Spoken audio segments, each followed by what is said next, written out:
How do you nail ribs on the Ninja Woodfire? And what do you call a pig with no legs? Second one's easy.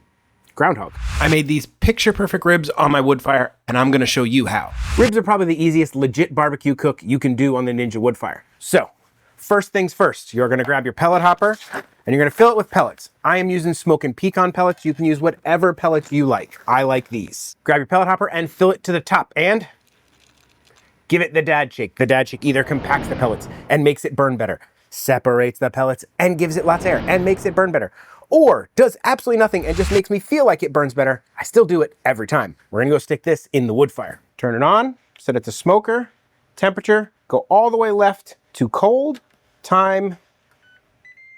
What I have here is just shy of 9 pounds of spare ribs. These are pork spare ribs. These are wonderful for grilling and smoking. First thing we're gonna do is get them out of the package, and we are gonna pat them dry and get that moisture from the vac pack off the ribs. You don't need them bone dry. You just want to get most of that stuff off. We're going to start on one rack. I like spare ribs. They're very meaty. They're very forgiving. They got lots of fat. They're easy to work with. Okay. Little bit of prep, not a lot. We've got this section or flap of meat on the back. It's not really going to cook right. It's going to cook different than the ribs, which is kind of making it not work in our favor. So you're just gonna go ahead and take that off. Get yourself a nice sharp knife.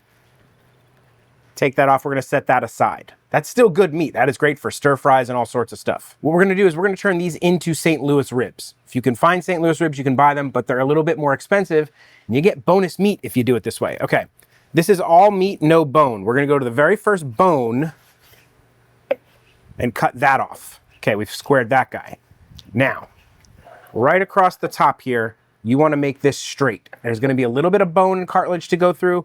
Nothing terrible. A good knife will get you through it, but we're just going to go ahead and straighten this off. These are kind of what you call rib tips. Find the thick part of the bone, and you'll feel where it ends. See, there's a bone there, but there's no bone in any of this.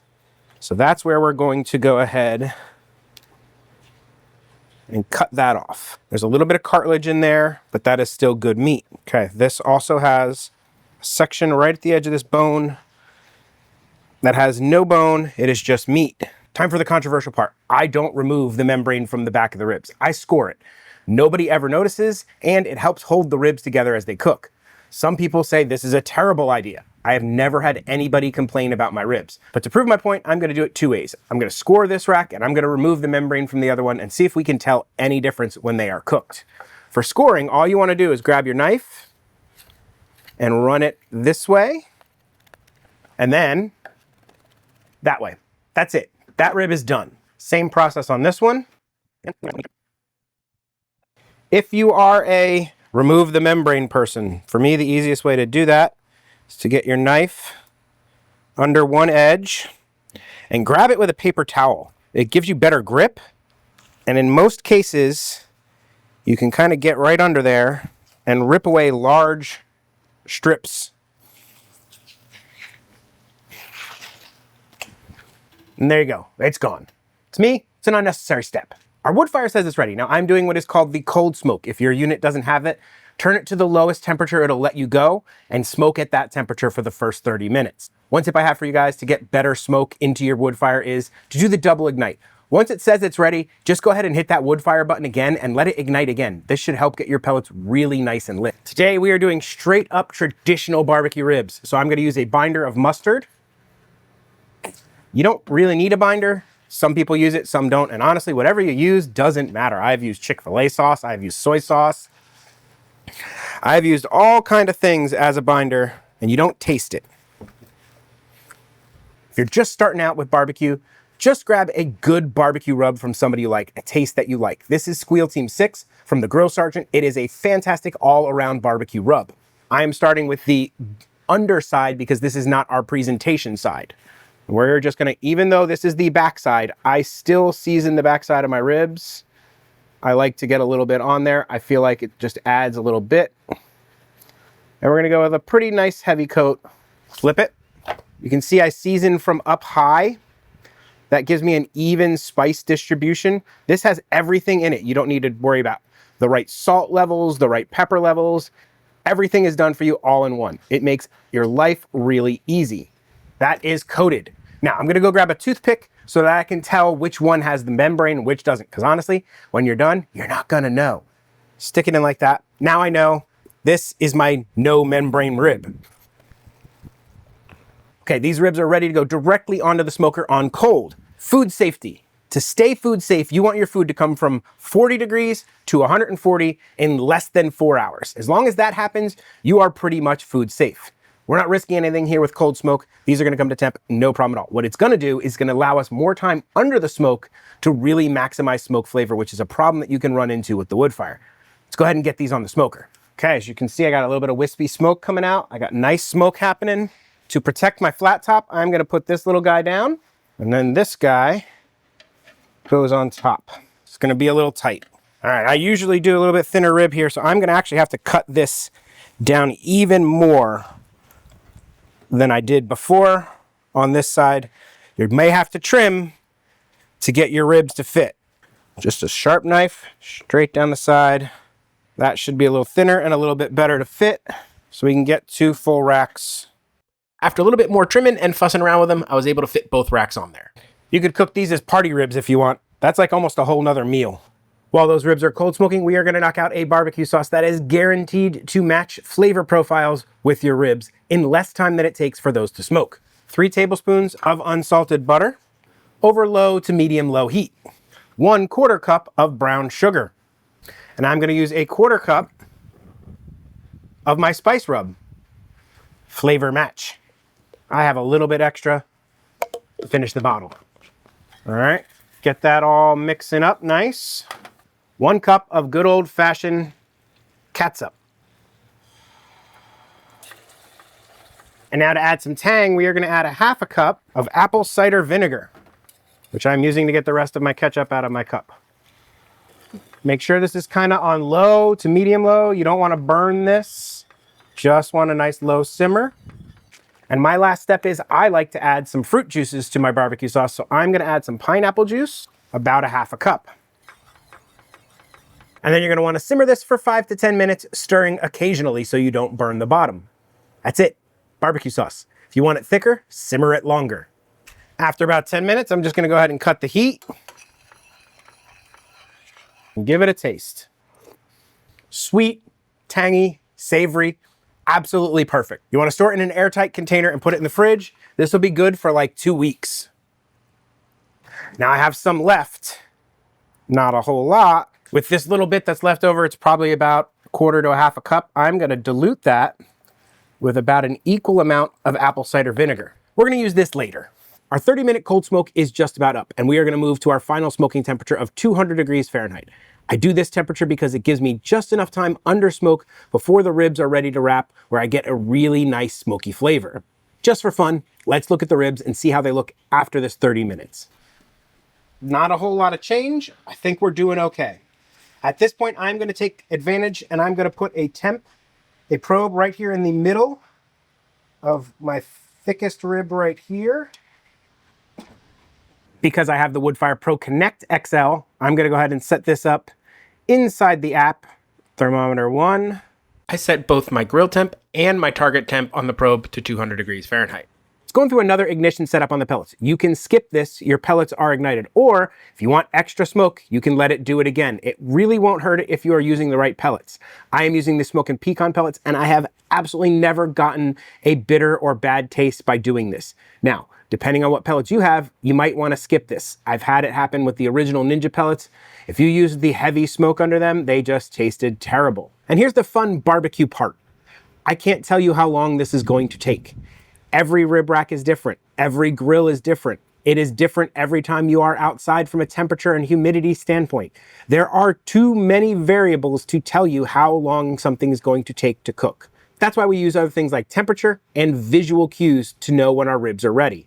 The first thing we're kind of looking for is around that 165 degree Fahrenheit range. In barbecue, that's usually called the stall. That is where something hits that temperature and then it struggles to get past that temperature. That is a good time to start looking into wrapping your ribs if you don't have time to just let them go all day. If you have the time, you could skip the wrap and just let them go uncovered the whole time. It will just take a lot longer. The two main things we are going to be looking for is a bark that has set where it looks nice and even and it doesn't look like it's just wet and not there.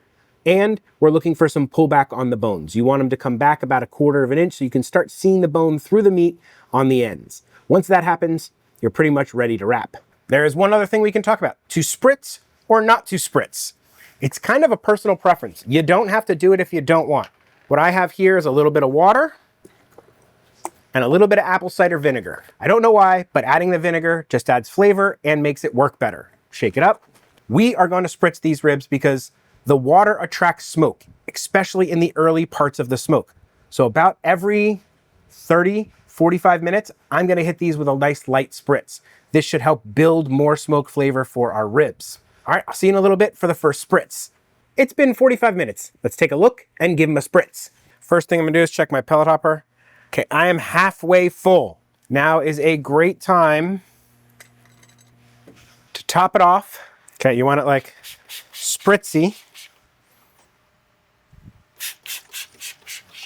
I'm gonna do a rotate. Okay, I'm gonna attempt to make a little razor. I've got some tin foil to try to keep that guy up off of the top of that guy. Everybody's getting a little more smoke.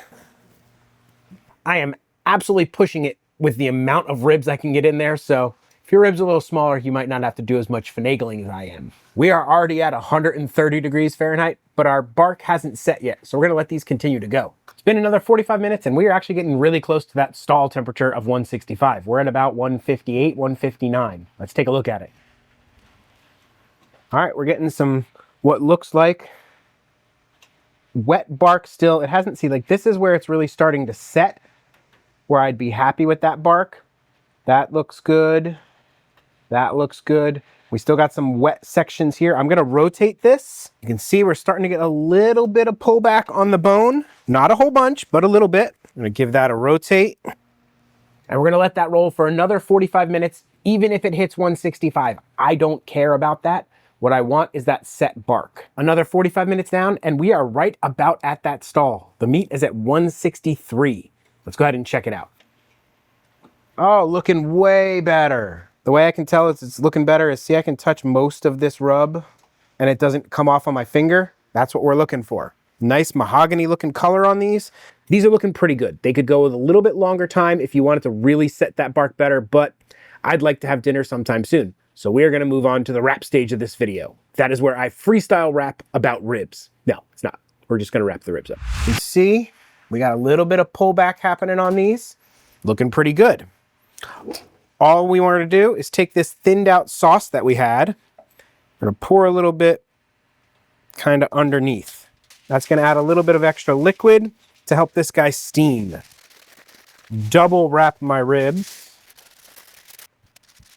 Now I like to turn up the temperature a little bit to about 275 Fahrenheit, which will speed up this process and get these things over the finish line. Depending on how fast you want this to happen, you could go as high as 300 or even 325 Fahrenheit.